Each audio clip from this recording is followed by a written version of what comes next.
Welcome to Hey Sister. This is episode 58, Feeling Salty.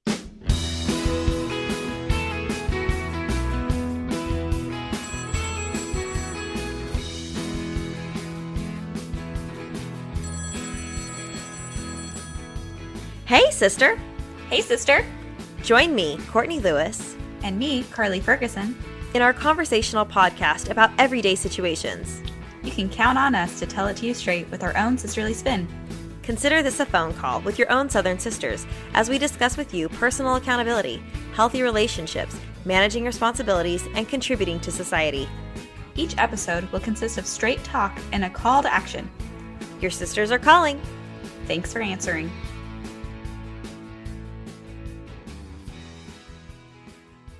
Hello and welcome to the concluding episode of our Feel Good Fall series. And also, Hey Sister Season 1. I know, that flew by. This month officially marks the 1-year anniversary of our podcast, and we are so honored to celebrate our birthday with y'all. We'll have to smash a cake or something. That's right. Before we get into the nitty-gritty of today's episode, where we're going to share what about this year has made us feel good, can we let y'all know what our 3 birthday wishes are for our first birthday? Is that awfully presumptive of us? Not at all. Okay, well, if we don't say so ourselves, we're not asking too much. Just kidding. We know this is a big ask, and we're really grateful if y'all will help us out here. Please. So our 3 wishes for our birthday would be, first, to review us, second, to share us, and third, to follow us. So let's talk a little bit about each of those 3 wishes. First, if you are an Apple Podcast listener, would you please give us a 5-star review and type us some nice words to let us know that you listen? That would mean so much to us, and it would increase our presence as a recommended podcast on Apple's algorithm. Whoop, whoop. Second, would you please share your favorite episode of our podcast over the past year with your friends and family? Remember the old "there's no wrong way to eat a Reese's" commercial? No. You don't remember those? I don't. You don't? Okay, so they used to have these commercials where you could pop out the center of a Reese's and you could eat the center first. Because if you want to have one of those old Reese's. I don't like Reese's. Oh, that's true. You don't like peanut butter. I don't. I'm an avid lover of Reese's. I've heard it's good. They're the best. So anyway, they used to have this commercial of "there's no wrong way to eat a Reese's," and they could show like taking bite by bite, or you could pop out the center. Anyway, it was this commercial, and I thought this would actually go somewhere. Clearly, Sorry, I just totally dead ended it. You killed my analogy. So anyway, remember the old "there's no wrong way to eat a Reese's" commercial? I'm going to pretend Carly said yes. There's no wrong way to share a podcast. You can share the website heysisterpodcast.org, where your friends can find all of our published episodes, or you can share a specific episode from whatever streaming network you listen to, whether that be Spotify, Audible, Google, YouTube, Apple. Just look for the option to share episode or copy link. Then you can write a social media post or send a text with that info to your friends and family. And our third birthday wish is to follow us online. You can find us at the Hey Sister Podcast on Instagram, and we're also on Facebook if you search for Hey Sister Podcast. Carly, why don't you talk a little bit about why Instagram is such a fun place for us in the coming months? While we won't be on the podcast platform, we will be very busy over on Instagram, where you can really get to know us and we can get to know you. So as you see us on there, make sure to comment, and we'd love to hear from you and know what's going on in your lives. So it's a really great way to keep the conversation going and keep those opportunities for connection happening. So we want to see you there. Yes, Carly and I and our sister Cassidy, who you'll also see on Instagram, we love connection. And I think that that'll be a really fun way for us to get to connect with y'all sisters as we prepare for season 2, which will be coming at y'all in the spring. But we definitely want to focus on some Instagram content over the coming months, where we're going to have a little bit more fun and be a little more interactive. Yeah.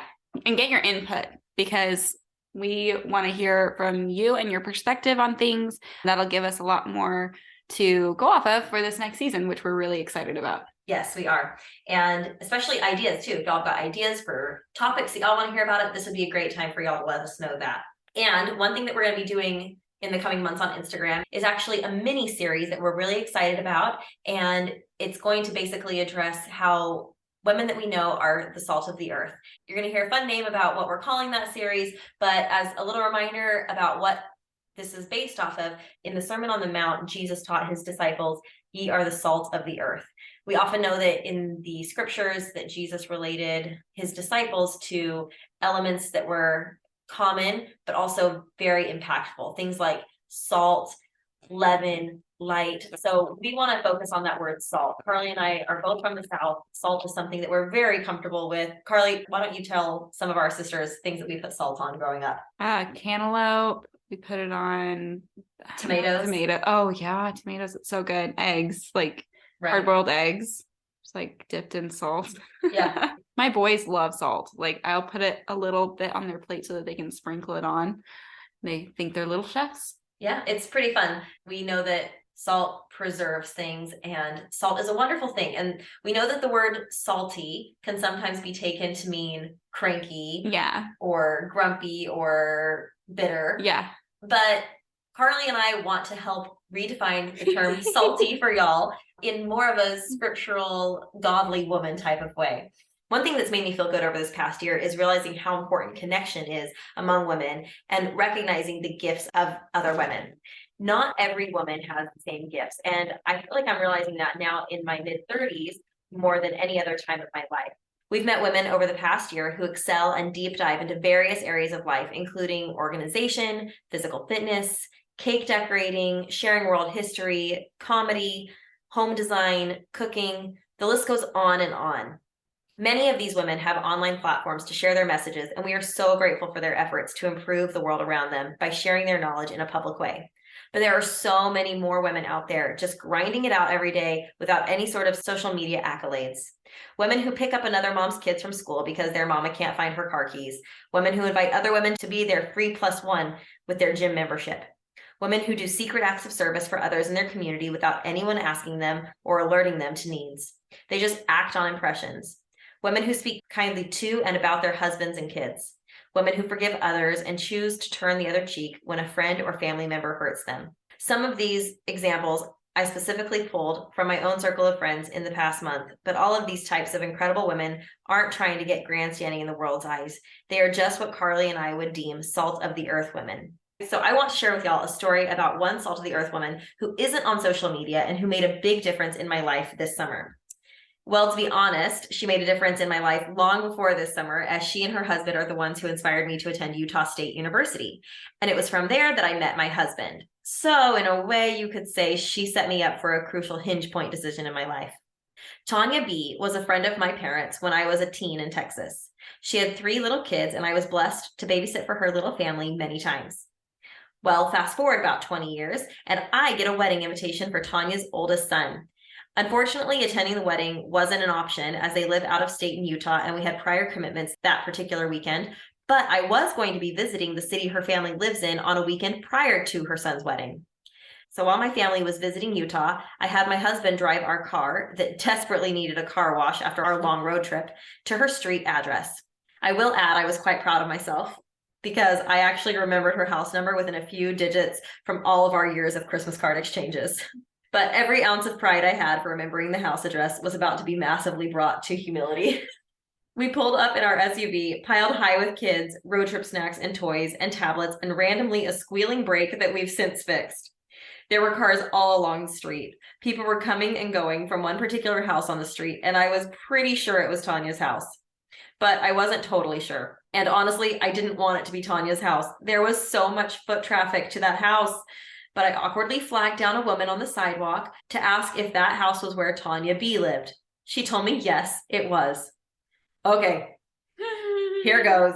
I grabbed the wedding card envelope with a small amount of cash in it for the new couple I'd planned on simply handing off to Tonya for her to pass along at a later date to the bride and groom.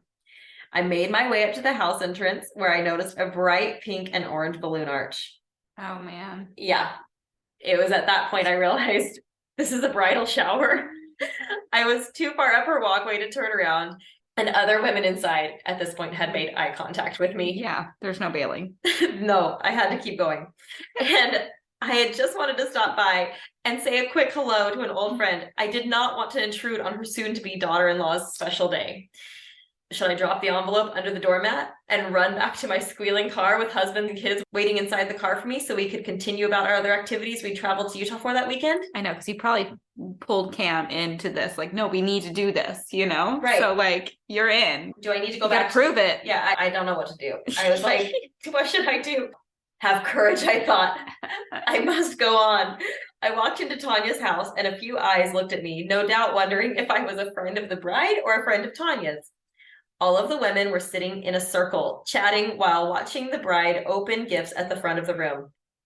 I arrived at the perfect time. Oh, great. All the attention I love was this story. It was awful. I scanned the circle and quickly noticed Tonya's unmistakable head of hair. She was right in front of me, sitting down. Do you remember that YouTube video that was popular like 10 years ago? Girl, the back of your head is ridiculous. Yeah. It's a good thing. It's a very good thing. It's a compliment. The back of her head is ridiculous. So nice. Can I get your number? Can I have it? Can I have it? The back of your head is ridiculous. Yeah, anyway. So that's how I feel about Tonya. I came up behind her and squatted down and gave her a little shoulder squeeze to say hello.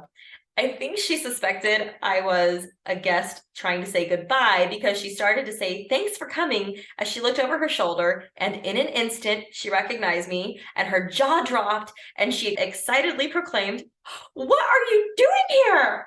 Yeah, that's a good impression. That's my awesome. best. Please don't be offended, Tonya, if you happen to listen to this. Her voice is just iconic and lovely and warm and excited and happy. I wanted to shush her energy because I did not want attention.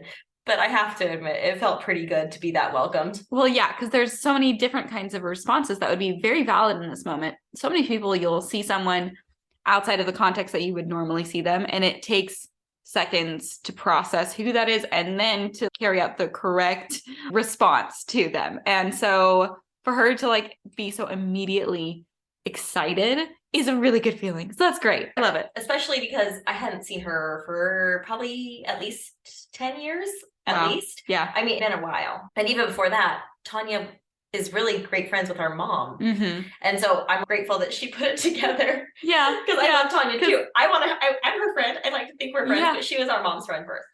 She immediately jumped out of her chair and we walked into her entrance of her home where we chatted for just a second before I tried to hand her the envelope and hurriedly shuffle away.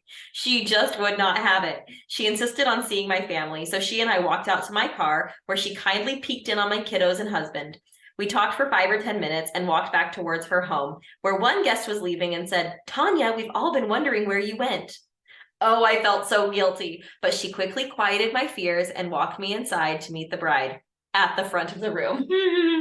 I ended up giving an introduction speech about myself to the whole wedding shower party. Thankfully, I knew exactly what to say in this moment when the limelight was on me, which was the wedding advice Tonya and her husband had actually given to my husband and me 13 years ago. Good job. I know, I was really proud. I mean, it helped that I'd just written them a wedding card and put this exact same thing in the card. But still, you're so good at that. So impressive. Well, do you want to hear what this advice was? Yes, I'd love to. It's fantastic advice. They told us it's okay to go to bed angry, which is funny because that's the same advice on the opposite end of the spectrum that we had received at our first wedding reception, because we had 2 wedding receptions, one in Texas and one in Utah. So when they came to our Utah reception, where my husband is from, they told us the advice of it's okay to go to bed angry. And somebody else had given us the advice in Texas of never go to bed angry. Yeah. Definitely the second one serves us better. Just don't go to bed. Just don't go to bed. Stay up as late as you can.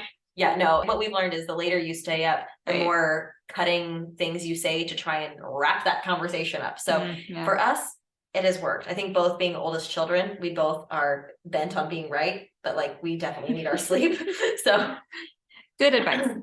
That advice has stuck with me and Cam for years and served us very well. So I passed along the advice to have a more thoughtful, well-rested conversation the next morning instead of late into the night. We snapped a couple pictures and I left with a goodie bag of the bride's favorite things. And ironically, I think that the value of things in that goodie bag were probably more than the cash that I put in the envelope for the couple. I wasn't planning on going to a bridal shower. It was just like an envelope I planned on handing off, but I definitely felt so conspicuous because I arrived during the gift opening and I'm like, I wish I doubled that amount of money. I love this story so much. And I've heard it once before, but when Courtney told it to me and hearing it again now, it's amazing to me because for one, Tonya B is so good on her response and the ability she has to make you feel loved and appreciated. Even when I think it would be legitimate that she is busy doing something for her soon-to-be daughter-in-law, she has other things on her plate. Absolutely. And she is able to make you feel like you are the whole plate. Right. So that is so worthwhile. And Courtney, you are so good to be considerate and thoughtful to go that extra mile or however many in order to do something kind. But it was like the perfect right at the wrong time, I'd guess. Just that pivotal moment of being there when it's the actual shower was perfect. I feel like it's some kind of sitcom moment that it definitely lives on. Yeah, it definitely felt like a sitcom. And I just want to say, I mean, Carly's right on. Tonya's reaction was exactly what I feel like I would like to make every woman in my life feel like when I greet them. If I've not seen a friend in a long time, I want them to feel that loved, that welcome, and be that sharp and on so that I recognize a moment to make somebody feel loved. And to go back to the salt of the earth analogy here, Tonya is the ultimate salt and the ultimate shepherd. She's like listening to this like, whoa. I just love her because you hear the analogies too of the Savior's the good shepherd. And I feel like that's quite liberal of me to make a wedding shower go to being shepherds and sheep. But she definitely sought me out. I was the lone sheep that had gone astray. And she's like, oh no, we're going to go out to your car. I'm going to meet your family. We're going to come back in. And I felt like she brought me back into her fold in her house and was so welcoming, even though I did not belong in that environment. But she was just genuinely there for you and for all the people in her life. And we really wanted to point out this story because of that ability to bring others in and make them feel loved. Because when we can do that, we make others feel appreciated and welcome. Making someone feel welcome is one of the like underrated qualities of our Savior Jesus Christ. Scratch that. It's not underrated. I think that there are a lot of people who understand it, but helping people feel welcome is something we could strive to do more, because I know I get into a mode of thinking where I feel conspicuous. I start going inward. And even if I'm hosting, sometimes I get, like we talked about with Sarah Clark and Grounded Hostessing, we get in a mode and we think so much about what we're doing and the list of things we need to do that we're not as concerned with people and how they're feeling at that moment. But that's where it really matters. I had a friend, she served in the women's organization in our church for multiple congregations. So she knew a lot of different ladies. And when I would see her, she still made me feel like she knew me. And it's just a really wonderful talent and ability that we can all grow within ourselves, but highlight these women around you that you see doing that, because it makes us all feel loved and makes us want to come back, which coming back to the fold is really the point. And really, here's the thing. We live in Texas.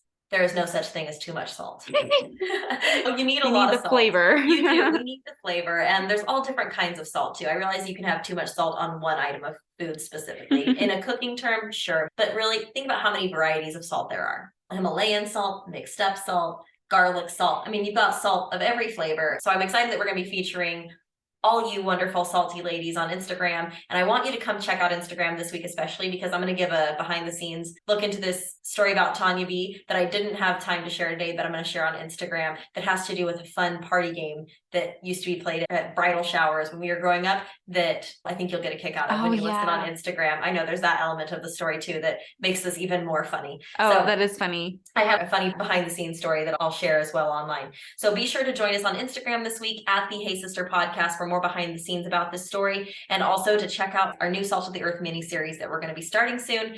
And sisters, thank you so much for joining us over the past year. We are so grateful for you. It has been such a pleasure to be with you on your car rides or while you're cleaning the toilet or whatever chores you're up to today as you're busy women. And we value your time and we value you and we love you. And we hope you have a wonderful Christmas and holiday season.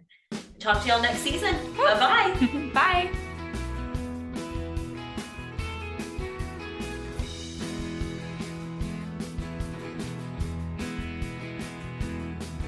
Before we get into the guts of today's episode. You don't like that? Into the, can I say nitty gritty? Sure. Okay. Before we get into the nitty gritty of today's episode, where we're going to share what about this year has made us feel good. You're hearing it slower. You're reading it like super fast. You're being like so close to me. It's like throwing me off, man. We're good. We're fine.